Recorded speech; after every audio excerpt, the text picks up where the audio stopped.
Corridor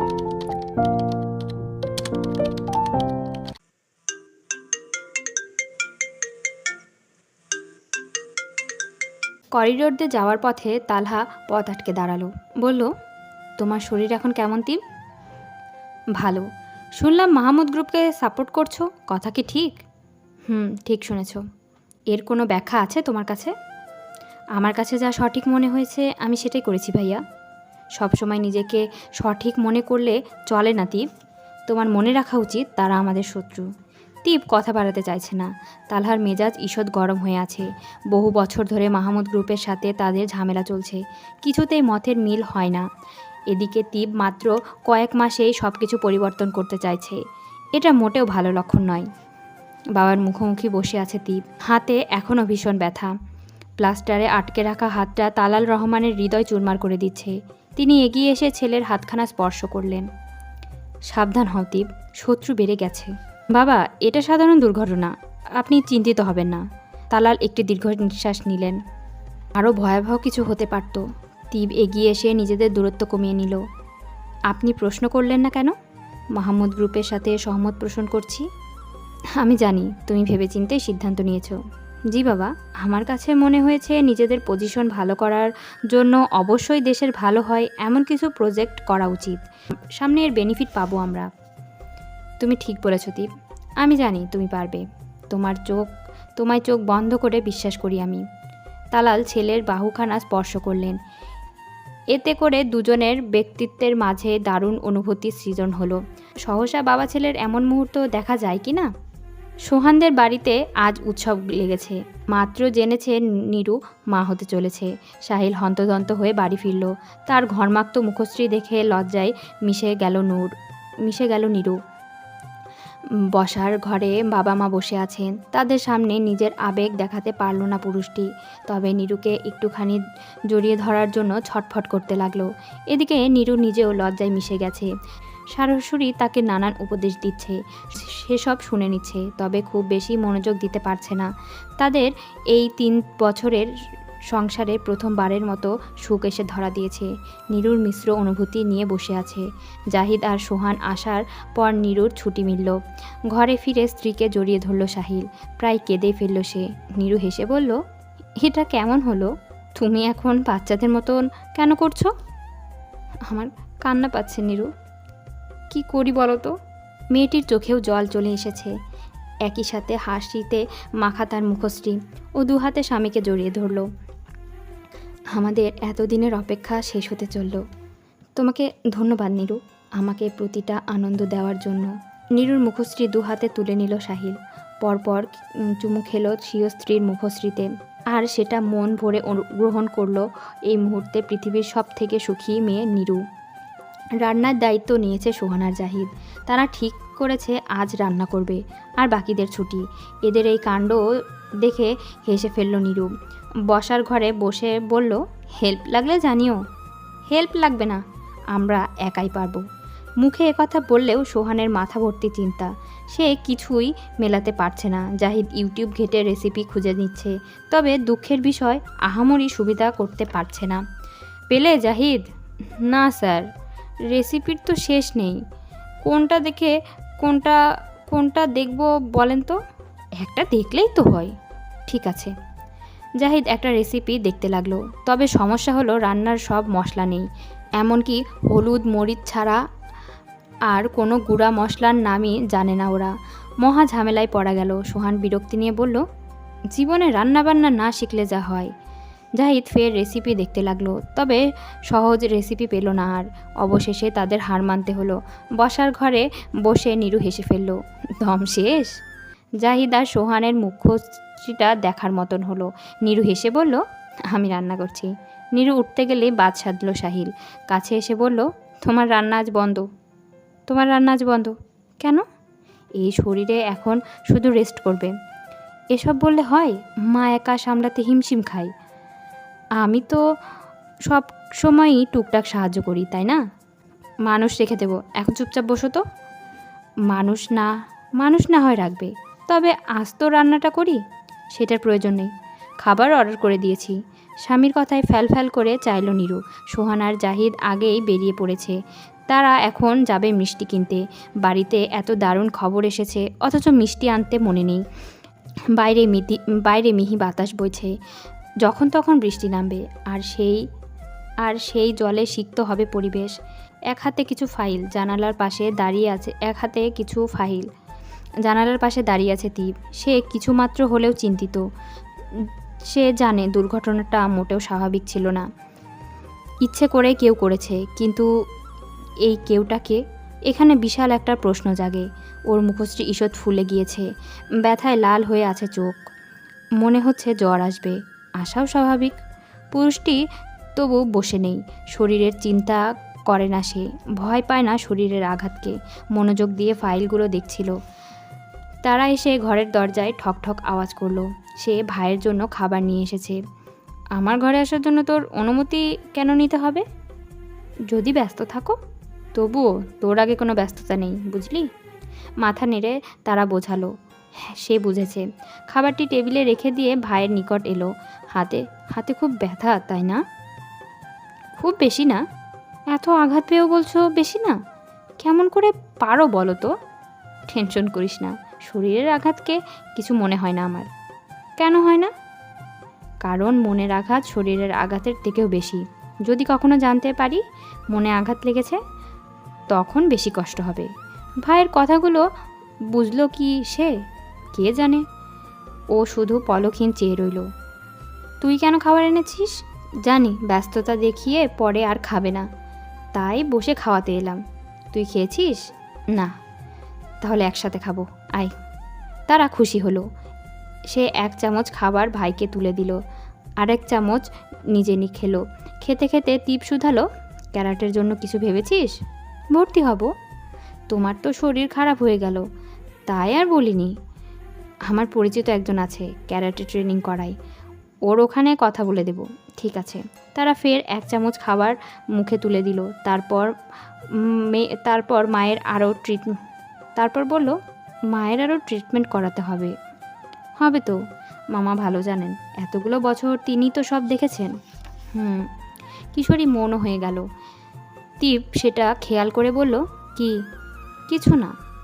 তুমি তাহলে karate নিয়ে কথা বলে দেখো। আমি দ্রুত মুক্ত হতে চাই।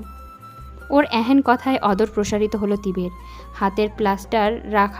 হাত প্লাস্টার করে রাখায় বোনের মাথাটি স্পর্শ করতে পারছে না। অন্য হাতও ভীষণ ব্যথা। তারা মুক্ত হলেও কিছু বিষয় খেয়াল রাখতে হবে। যেমন মানুষের কথাবার্তা, চোখের দৃষ্টি। তোকে বুঝতে হবে কে তোর ভালো চায় আর কে খারাপ। ভাইয়া ভুল বলেনি, এই ব্যাপার তারাকে অবশ্যই সচেতন হতে হবে। ও মাথা দুলিয়ে বিজ্ঞের মতন বলল, আমি মনে রাখবো ভাইয়া। তার আগে তুমি সুস্থ হয়ে যাও। এভাবে ভালো লাগছে না। বাক্যের শেষে ভাইয়ের বাহু টেনে নিল ষোড়শী কন্যা। ছোট বোনটির এহেন আচরণে তীব না হেসে পারল না। কে বলবে তাদের বয়সের পার্থক্য প্রায় 13। আচরণ দেখে মোটেও বোঝার উপায় নেই। ক্যারাটে ক্লাসে ভর্তি হয়েছে তারা। তাকে সাদা রঙের পোশাকে অদ্ভুত লাগছে। আরশির সামনে এসে কি এক লজ্জায় মুখ লুকিয়ে ফেলল কিশোরী। সে সময় একটি কণ্ঠ শোনা গেল, ক্যারাটে শেখা হয় নিজেকে শক্ত করার জন্য, তুমি দেখি লজ্জায় মিয়ে যাচ্ছ। ষোড়শী ফ্যাল করে চেয়ে রইল। আরাফাত এগিয়ে এসে বলল, চলো মারামারি করি। মারামারি করব? কথাটি বলেই চোখ ছোট ছোট করে ফেলল ও। ওর অবস্থা দেখে হেসে ফেলল আরাফাত। কিছু সময় পর ওর বড় ভাই আয়াজের দেখা মিলল। সে এগিয়ে এসে বলল, কি ব্যাপার, এখানে কি করছিস তুই? তোমার ছাত্রীর অবস্থা দেখে মজা নিচ্ছিলাম ভাইয়া। তারা তখনও ছোট ছোট চোখে তাকিয়ে আছে। এমন পরিবেশ একদমই নতুন কি না? তুমি তীবের বোন? হ্যাঁ বোধক বোঝাতে মাথা কাত করল ষোড়শী। আয়াজ বলল, ওর কথা কান দিও না, একটু দুষ্টু, আমি ওকে বকে দেব। তুমি ওই দিকটায় যাও আপু। কথা মতন চলে গেল তারা। আরাফাত হেসে বলল, ও তো খুবই ছোট ভাইয়া। 16 বছর বয়স, দেখতে আরও বেশি ছোট মনে হয়। যাই হোক, আজ আমি খুব টায়ার্ড, রেস্ট নেব। কি এমন করেছিস যে টায়ার্ড? উফ ভাইয়া, রেস্ট নিতে চাইলে তুমি এমন করো যেন। আয়াজ ঠোঁট কামড়ে ভাইয়ের দিকে তাকালো। 20 বছর বয়সী আরাফাতকে বয়সের তুলনায় অধিক বড় মনে হয়। ক্যারাটেতেও দারুণ, আবার খেলাধুলাও করে থাকে। তবে আজকাল শুধুই অবসরের খোঁজ করে। ব্যাপারটা মোটেও সুবিধার ঠেকছে না। বাইরে বসে চিপস খাচ্ছিল শিমু। আরাফাত কাঁধে ব্যাগ নিয়ে ছুটে এলো, এসেই পাশে বসলো। আর্জেন্ট ডেকেছিস কেন? তোকে ট্রিট দেব। কোন খুশিতে? আমার বিয়ের খুশিতে, বলদ কোথাকার। মেয়েটির কথায় হেসে ফেলল আরাফাত। চুল টেনে দিয়ে বলল, বলদ আমি না, বলদ তুই। আরাফাতের বাচ্চা লাগছে আমার। কথা বলেই ছেলেটার গায়ে দুটো কিল বসিয়ে দিল শিমু।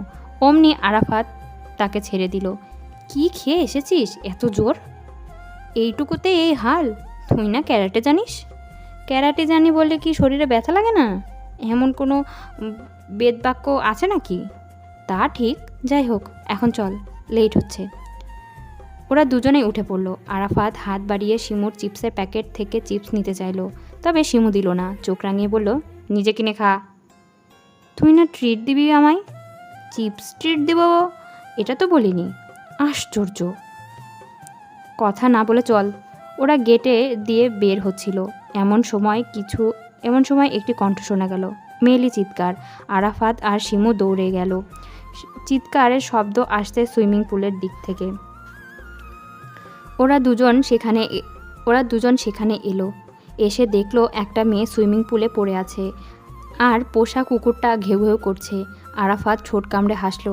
হাসছিস কেন? ছেলেটির বাহুতে ধাক্কা দিয়ে কথাটি বলল শিমু। আরাফাতের হাসি যেন থামছে না। ওর ভীষণ মজা লাগছে। আরে বলিস না, বাচ্চা মেয়েটা ক্যারাটে শিখতে এসেছে, অথচ ক্যারাটের সাদা পোশাক পরে লজ্জায় ডুবে যাচ্ছিল। এখন আবার কুকুরের দৌড়ানি খেয়েছে। কিভাবে আগাবো কে জানে। আমার তো মনে হয় না পারবে।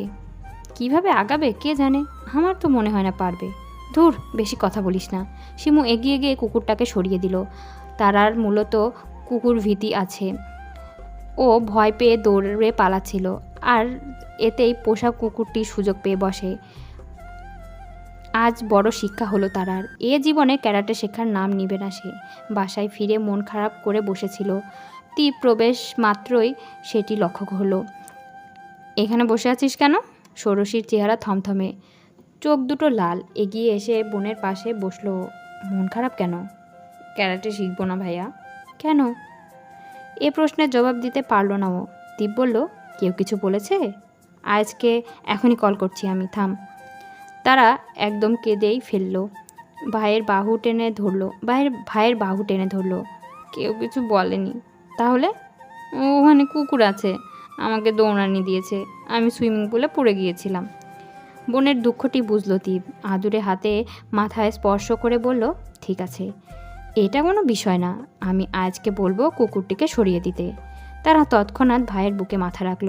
বড় ভাই থাকা প্রতিটা মেয়ের জন্যই বড় সৌভাগ্যের।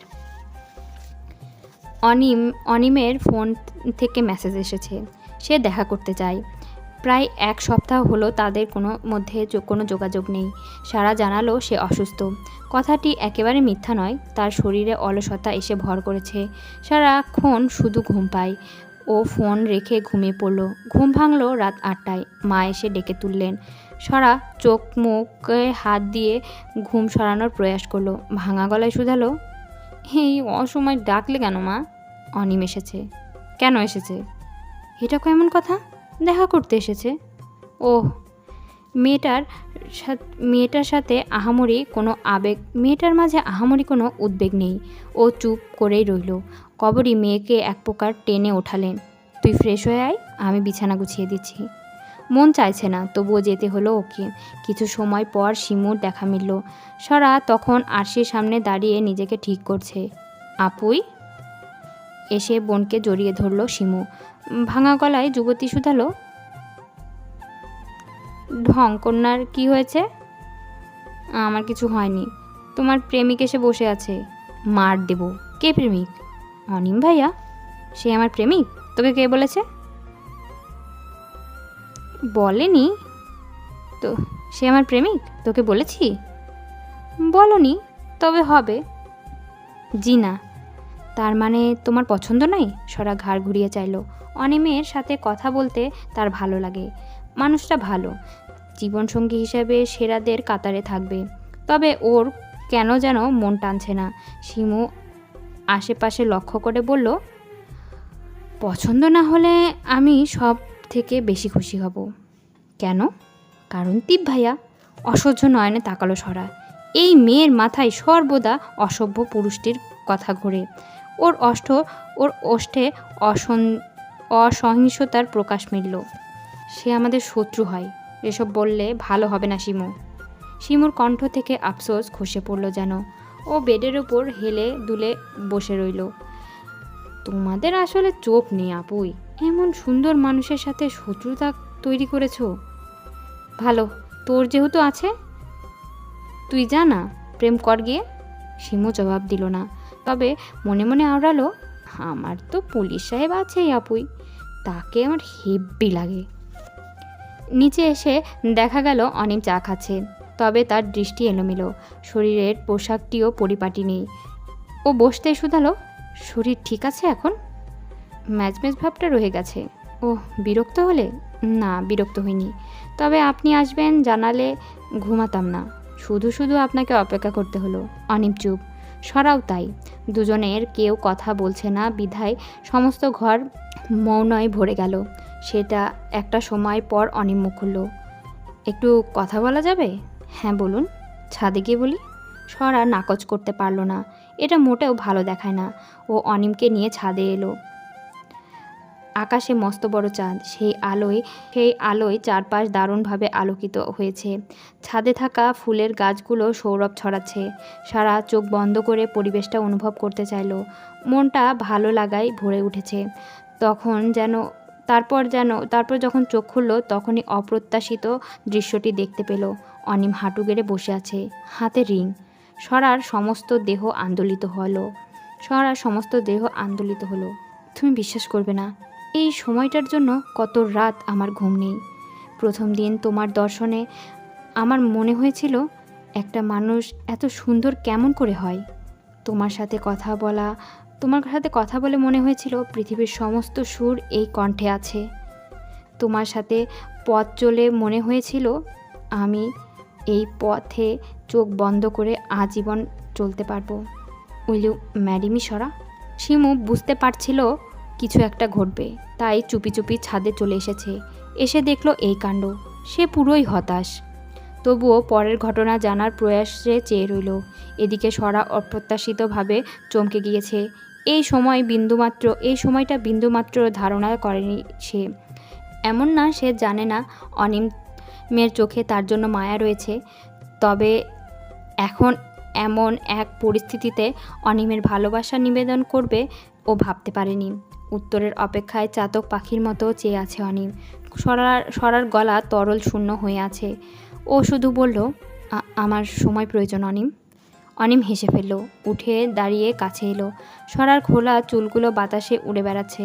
ইচ্ছে করছে ছুঁয়ে দেখতে, তবে সেটা সম্ভব নয়। নিজের মনকে শান্ত করল। ঠিক আছে, কোনো তাড়াহুড়ো নেই। সরা নিরুত্তর, ওর ভেতরে একরাশ দ্বিধা কাজ করছে। অনিম কিন্তু বিষয়টির জন্য তাকে একদমই জ্বালাতন করলো না, বরং সময় দিল। এক পর্যায়ে সরা বলল, আমি আপনাকে কথা দিতে পারছি না অনিম, প্লিজ অনেক ভেবে ফেলবেন না। যদিও অনিমের কষ্ট হলো, তবু হেসে বলল, কোনো ব্যাপার না, তুমি সময় নাও, আমি অপেক্ষা করব।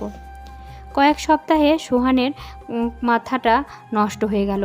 সে বুঝছে হুট করেই তার সাথে কিছু একটা হয়ে গিয়েছে, যা থেকে রেহাই অন্তত এ জন্মে পাবে না সে। শিমু সুন্দর একটা নীল শাড়ি পরেছে, তাকে দেখতে এত সুন্দর লাগছে যে সোহানের বুকের ভেতরটা আনচান করে উঠল। মেয়েটির কাছে এসে বলল, চোখ খুলে পড়ে যাবে তো, এভাবে তাকাচ্ছ কেন? কয়েকদিনেই মেয়েটি তাকে তুমি সম্বোধন করে নিয়েছে, অথচ তাদের সম্পর্কের বয়স মাত্র 4 দিন। এই কদিনে আহামরি কথাও হয়নি তাদের, এমনকি সম্পর্কের পর প্রথমবারের মতো একে অপরের মুখোমুখি হয়েছে। খানিক বাদে শিমুর ললাটে ভাস সৃষ্টি হলো। কাছে এসে ছেলেটার পাঞ্জাবিতে হাত রাখলো। তোমাকে বলেছিলাম হলুদ পাঞ্জাবি পরতে, কেন পরনি? আমি হিমু হতে চাই না শিমু। কেন? কারণ হিমু আর রূপার মিল অসম্ভব। আমি তোমাকে হারাতে পারবো না শিমু। কথার অন্তিমক্ষণে মেয়েটিকে নিজের বক্ষে টেনে নিল সোহান। পুরো বিষয়টা এতটা দ্রুত ঘটল যে শিমু ভীষণ অবাক হলো। সেই সাথে ভালো লাগায় চকচক করে উঠল ওর মুখশ্রী। আলগোছে পুরুষটির পিঠে হাত রেখে বলল, তোমাকে হিমু হতে হবে না সোহান, তুমি শুধু আমার হয়ে থেকো, শুধু আমার। আবু হায়দার দারুণ একজন লোক। বলতে গেলে তাকে হাতে রাখতে পারলে রাজনীতির মাঠে নিজেকে মেলে ধরা সহজ হয়ে যায়। ব্যক্তিকে খুশি রাখতে গোল্ডেন ঘড়ি এনেছে দীপ, সেটাই আবার হিরে বসানো রয়েছে। দারুণ সুন্দর ঘড়িটি দেখে আবু হায়দারের চোখ চকচক করে উঠল। এত দামি উপহারের কোনো দরকার ছিল না দীপ। আপনার জন্য এটা খুবই সামান্য মিস্টার হায়দার। বাবার আস্থার জায়গা আপনি, এটি নিশ্চয়ই সামান্য উপহার। লোকটির দাঁতগুলো সব মেলে দিয়ে হাসল। দীপ বলল, দীপ ভালো মতন বুঝতে পারে কাকে কিভাবে হ্যান্ডেল করতে হয়। এই তো কিছুদিন পূর্বে হায়দার সাহেব দলের প্রতি হেলাফেলা করছিলেন, এর কারণ ধরতে সময় লাগেনি দীপের। লোকটিকে বহুদিন ধরেই কিছু দেয়া হয় না। এই দামি উপহার পেয়ে সে নিশ্চয়ই আরও বেশি আস্থায় হয়ে উঠবেন। আবু হায়দারকে খুশি করে দীপ বের হলো আহমদ আকবরের বাড়ির উদ্দেশ্যে। সেখানে আসর বসানো হবে, সন্ধ্যার আগেই পৌঁছতে হবে। এদিকে সে কিছুটা লেট করে ফেলেছে। দীপ বের হতেই গ্যারেজ থেকে গাড়ি বের করে আনা হলো। কিছুদিন পূর্বের ঘটনায় তালাল সাহেবকে নাড়িয়ে দিয়েছে। তিনি ছেলের সুরক্ষার জন্য সব রকম ব্যবস্থা নিয়েছেন। ও যখন পৌঁছালো তখন ঘড়িতে 7:30 বাজে। এত জ্যাম ছিল যে লেট হয়ে গেছে।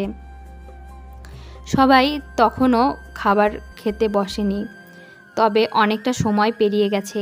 দীপ দুঃখ প্রকাশ করে নিজের জায়গায় বসল। তার বরাবর অনিম বসে আছে, মুখশ্রী ফ্যাকাশে। ওর অধরে বাঁকা হাসি উদয় ঘটল। সবাইকে নিয়ে আরও কিছু সময় কথাবার্তা চলল। এবার ডিনারের পালা। সবাই উঠে যেতেই অনিম আর দীপ মুখোমুখি হলো। দুজনে একে অপরের প্রতি বিরক্ত। আপনি সর্বদা আমাকে অস্বস্তিতে ফেলার ট্রাই করেন, এর কারণটা এক্সপ্লেন করবেন?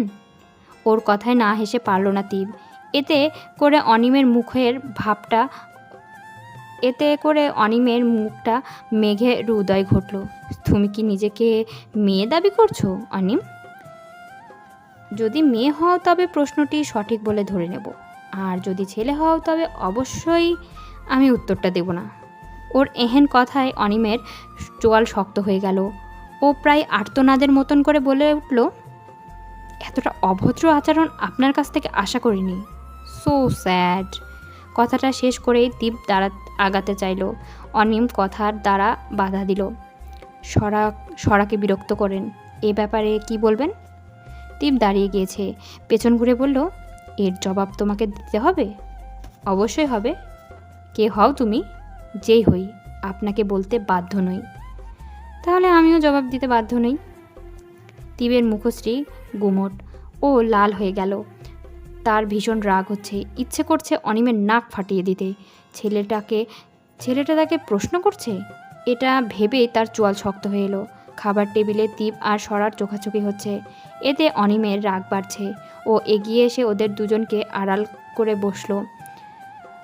বিষয়টি সরা না ধরতে পারলেও দীপ ঠিকই ধরতে পারল, তবে মাথা গরম করল না, বরং কৌশলে জবাব দিতে চাইল। তাই তো জুসের গ্লাস হাতে নিয়ে এগিয়ে এলো। মুখে রাখলো অভিনয়ের হাসি। হাই অনিম, খাওয়া দাওয়ার পর্ব এখনও শেষ হয়নি?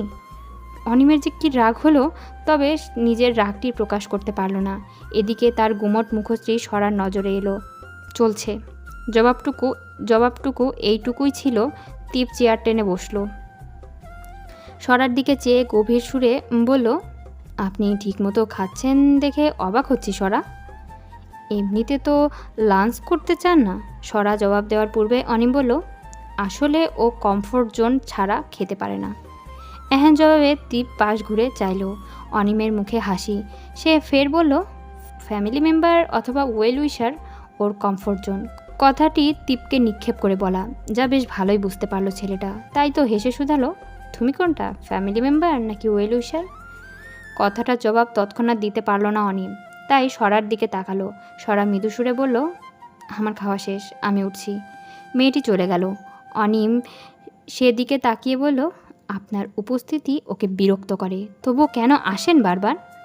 তুমি যদি ওর ফ্যামিলি মেম্বার হও তবে এই উত্তরটা পাবে অনিম। যেহেতু সেটা নও তাই উত্তর দিতে পারছি না। তাহলে খুব দ্রুতই আপনি উত্তর দিতে চলছেন। তীবের কপালে ভাঁজ পড়ল। সে দাঁত চিবিয়ে চিবিয়ে বলল, ভেঙে বলো। অনিম উঠে দাঁড়ালো। তার মুখে এলো বিস্তর হাসি। সে বড় গৌরবের সাথে মিশিয়ে বলল, সরা আর আমার বিয়ের দাওয়াত পেতে চলেছেন, সেটাও খুব দ্রুত। এক প্রকার বোমা ফাটিয়ে চলে গেল অনিম। সেদিকে ঠায় তাকিয়ে রইল তীব। কেন যেন কথাটা একেবারেই ফেলে দিতে পারছে না। ছেলেটার কথার তেজে তাকে ভাবিয়ে তুলল। সরা হাত পরিষ্কার করছিল, এমন সময় তীবের কণ্ঠ ভেসে উঠল, প্রেমিককে অফিসিয়ালি দলিল করবেন কবে? মেয়েটা ঘাড় ঘোরাতে দেখতে পেল তাচ্ছিল্য নিয়ে তাকিয়ে আছে তীব। কথাটা একেবারেই বুঝেনি ও। বুঝতে পারছি না, আপনি মাত্র কি বললেন? অনিম তোমার প্রেমিক নয়, এটা নিশ্চয়ই অস্বীকার করবে না। আশ্চর্য, আপনি এসব নিয়ে কেন পড়েছেন? কারণটা খুবই সহজ। আমার শত্রু তুমি, তাই সব জেনে নিচ্ছি। একই কাজ তো তুমিও করো, ফেক আইডি দিয়ে। মোটেও নিজের সাথে আমাকে গুলিয়ে ফেলবেন না, আপনার মতন অসভ্য নই আমি। নিজেকে সভ্য দাবি করছো? অবশ্যই। তীব ফের তাচ্ছিল্য হাসল। খানিকটা এগিয়ে এসে মেয়েটার কপালের চুলগুলো আঙুলে পেঁচিয়ে নিল। কি হচ্ছে তীব? তুমি তো মাত্র আমাকে অসভ্য বলেছ সরা। তারই এক ঝলক। কথাটা বলেই ঈষৎ কাছে চলে এলো তীব। সরার বুকে ভেতর ধক করে উঠছে। সে কি করবে বুঝতে পারছে না। ওর এহেন অবস্থায় হেসে ফেলল তীব। মিনমিন সুরে বলল, অসভ্য বলবে আর তার ঝলক দেখবে না? আপনি আসলেই অসভ্য, দূরে সরুন। কথাটি বলে পাশ ফিরে তাকালো সরা। ঠিক তখনই অনিমকে আসতে দেখা গেল। ও যতক্ষণে নিজেকে সরিয়ে নিল ততক্ষণে এদিকে দৃষ্টি ফিরিয়ে নিয়েছে অনিম। পুরো বিষয়টি সরাকে চমকে দিল। দু চোখ ভরে উঠল দ্বিধা। অনিমের চোখ মুখে আধার মেশা, কণ্ঠটাও কেমন গুমট। তুমি এখানে? তোমাকে সব জায়গায় খুঁজছি আমি। সরা যেন জবাব দিতে পারল না। অনিম এক পলক তীবের দিকে চাইল। ছেলেটির মুখশ্রীতে বিজয়ের হাসি। অনিম থমথমে গলায় বলল, চলো সামনে যাই। কোনো মতে নিজেকে সামনে নিল সরা। বাক্য বিনিময় না করেই এগিয়ে যেতে লাগলো। দুজনে কোনো কথা বলছে না। সরা কিভাবে বলবে বুঝতে পারছে না। একটা সময় পর বলল, অনিম, জানি না আপনি কি দেখেছেন, তবে বিষয়টি তেমন কিছু ছিল না। তার সাথে আমার কথা হচ্ছিল, ব্যাস এইটুকুই। অনিম একটি দীর্ঘশ্বাস ফেলল। তারপর বলল, আমি কিছু ভাবিনি, তুমি ব্যস্ত হইও না।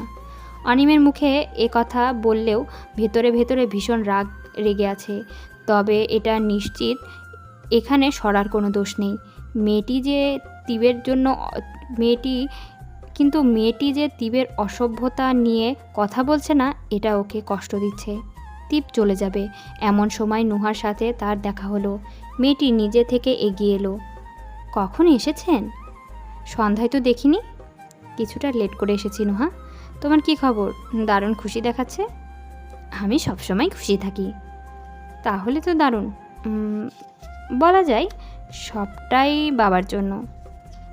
জবাব দেওয়ার নিমিত্তে তীব হাসল। নুহা নিজ থেকে বলল, আপনাকে সাদাতে বেশি সুন্দর লাগে। কালোতে ভালো লাগে না বলছো? তেমন না, তবে সাদা পাঞ্জাবি পরে স্পিচ দেওয়ার সময় পারফেক্ট নেতা নেতা মনে হয়। তীব গা দুলিয়ে হাসল। তারপর বলল, এখনও নেতা হইনি নুহা, তবে হয়ে তো যাবেন। বলা যায় না। আমি নিশ্চিত আসন্ন নির্বাচনে আপনি জয়ী হবেন। মেয়েটির ভরসায় তীব হাসল। নুহা হয়তো জানে না এই রাজনীতির ময়দান কতটা কঠিন। এখানে সততা নেই, আছে শুধুই মিথ্যা।